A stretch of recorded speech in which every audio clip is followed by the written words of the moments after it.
کسی بھی ملک میں جب تک کہ یہ سرمایہ دارانہ نظام بالکل ختم نہیں ہوگا کوئی آلٹرنیٹ نظام آ ہی نہیں سکتا۔ یہ نہیں ہے کہ آلٹرنیٹ نظام نہیں ہے، ایکویٹی کی بیسس کے اوپر سارا کام ہو سکتا۔ آپ پارٹنرشپ کی بنیاد پر کیجئے نا، آپ جو ہے پارٹنرشپ کی بنیاد پر آپ کام آگے چلائیے، مزاربت کی بنیاد پر چلائیے، چلتا ہے۔ لیکن چونکہ اس میں رسک رہتا ہے، عام آدمی رسک لینے کو تیار نہیں ہے، وہ کہتا ہے میری رقم برقرار بھی رہے اور اس پر مجھے ایک فکس نفع بھی ملے، اس لیے آپ ایک متبادل نظام اگر شروع بھی کر دیں تو کوئی آئے گا ہی نہیں ادھر۔ اس حوالے سے پہلی بات تو یہ ہے کہ یہ تو ہوگا آفٹر اے ٹوٹل ریولوشن، ایک نظام کا یہاں پہ انقلاب لایا جائے، بدلا جائے، اور ایک پورا نظام، پولیٹیکل نظام بھی بالکل نیا بنے گا۔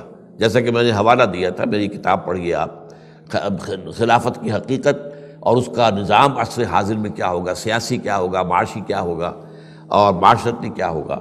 تو یہ تو پورے ایک ٹوٹل ریولوشن کے بغیر ممکن نہیں ہے کوئی آلٹرنیٹ نظام یہاں پر لے آنا، اور ہمارا جرم ہے، یہ بحیثیت مجموعی امت مسلمہ مجرم ہے اس کی کہ اس نے کہیں پر بھی اسلامی نظام پورا قائم کر کے دنیا کو دکھایا نہیں۔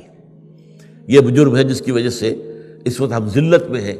ضربت علیہم الذلۃ والمسکنۃ وباؤوا بغضب من اللہ، اللہ کی طرف سے ذلت اور تھڑ دلا پن ہمارے اوپر مسلط کر دیا گیا۔ البتہ یہ ہے کہ بحالات موجودہ ایک شخص جو چاہتا ہے کہ وہ گناہ سے اپنے آپ کو بچائے، وہ کیا کرے؟ اب اس میں ہمیں فرق کرنا پڑے گا۔ ایک ہے ڈائریکٹ انوالومنٹ ان سود، کیا کہ آپ نے ایک رقم رکھوا دی ہے اور آپ اس کا جو ہے سود کھا رہے ہیں۔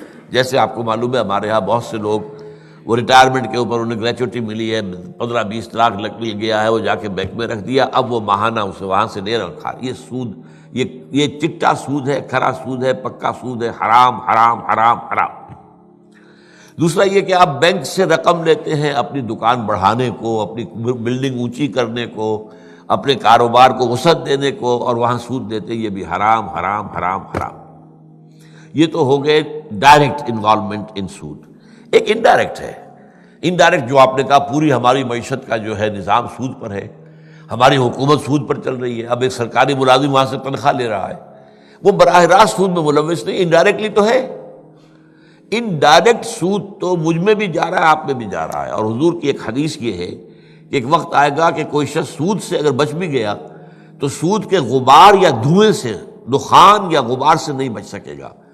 جیسے ہوا کے اندر ڈسٹ سسپینشن ہو جائے، آپ کو گردہ نظر آ رہا ہے ہوا کے اندر، اب آپ کیا کریں گے؟ ناک بند کر دیں گے؟ آپ سانس نہیں لیں گے؟ سانس تو آپ کو لینا ہے زندہ رہنے کے لیے، تو گردہ اندر جائے گا کہ نہیں جائے گا؟ یا اگر دھواں کہیں بھر گیا ہے اور کوئی بھاگنے کی جگہ بھی ابھی نظر نہیں آ رہی ہے تو کیا کریں گے؟ آپ سانس لینا بند کر دیں گے۔ ہو سکتا ہے کہ کچھ دیر کے بعد دھوئیں کی وجہ سے جان نکل جائے، لیکن جب تک ممکن ہوگا تب تک تو آپ سانس لیں گے، وہ دھواں اندر جائے گا۔ تو ایک ہے انڈائریکٹ سود، اس سے کوئی بچا ہوا نہیں ہے، بلکہ گندم کے ہر دانے میں سود ہے۔ فرض کیجئے اس کا بیج لیا گیا تھا سودی قرضے پر، اس کے لیے پھر جو لیے گئے جن کو کہتے ہیں جو کھاد ہوتی ہے وہ لی گئی سود کے قرضے پر، اور پیسٹیسائڈز لیے گئے سود کے قرضے پر، ٹریکٹر لیا گیا سود کے قرضے، تو گویا کہ ہر گندم کے دانے میں سود موجود ہے، وہ میں کھا رہا ہوں، آپ بھی کھا رہے ہیں۔ تو اس کے لیے تو یہ ہے کہ اس کا جو گناہ میرے اور آپ کے اندر جا رہا ہے انڈائریکٹ سود کا، اس کا کفارہ یہ ہے کہ آپ اپنے پوری جد و جہد کریں اس نظام کو بدل کر وہ نظام لانے کی جس میں کہ ہم اس سود کو بالکل ایریڈیکیٹ کر سکیں، اس کو ختم کر سکیں۔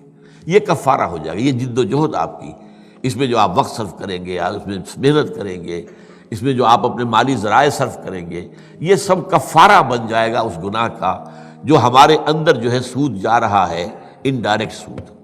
لیکن اس سے بالکل بچنا کسی کے لیے ممکن نہیں ہے، ڈائریکٹ سود سے بچنا یہ لازم ہے۔ اچھا، تیسری بات اور جان لیجئے، بعض انسٹیٹیوشن ایسے ہیں کہ جو قائم ہی سود پر ہیں، اس کی سروس بھی حرام ہو جائے گی۔ بینک ہے، بینک کی بنیادی کیا پروپوزیشن ہے؟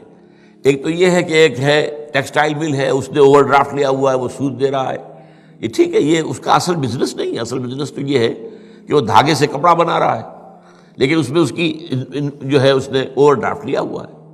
لیکن ایک یہ کہ بینک کا تو پروپوزیشن ہی یہ ہے کہ کم شرح سود کے اوپر وہ ڈپازٹ لیتے ہیں، زیادہ شرح سود کے اوپر وہ قرض دیتے ہیں، تاکہ وہ ڈفرنس جو ہے اس کی کمائی ہے۔ تو اس کی پھر اس طرح کے اداروں کی جو ملازمت بھی حرام ہو جائے گی۔ تو ڈائریکٹ سود میں انوالومنٹ اور بالکل خالص سودی اداروں کی ملازمت سے بھی بچنا۔ باقی یہ ہے کہ اس کے علاوہ انڈائریکٹ سود جو جا رہا ہے ہمارے اندر، اس کا کفارہ یہ ہے کہ اس نظام کو بدلنے کی کوشش کی جائے۔